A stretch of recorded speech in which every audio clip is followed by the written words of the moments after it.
Reframing knowledge. What would you say about it?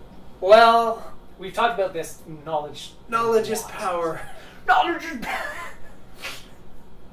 No, that's a joke. These aliens are hostile. That's what it reminds me of. Knowledge. Well, how I hear it is, a lot of people like there's just so much emphasis on memorization and like knowing things in your head, basically, and there's so much that can be more. You can be more attuned to physical sensations, the heart, just anything other than like knowledge, which can really get in the way of being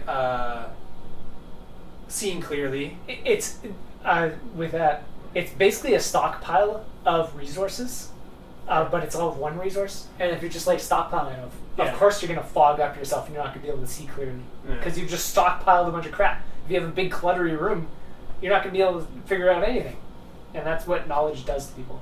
And you can literally have libraries upon libraries of knowledge because people read a book and then you can analyze that book and you can analyze that book, analyzing that book, and you're just never ending. And like you miss maybe the point that like the first book was written about, or like the essence of why, or not why, but what is the actual reality of what's being spoken about. Like, oh, I'm responsible for this kid. Back to that.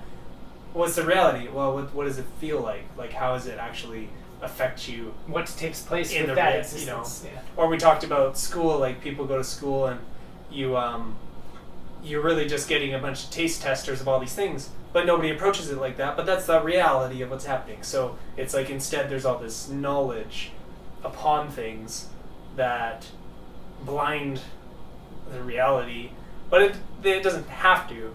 But that's really that's usually the case because it's imbalanced.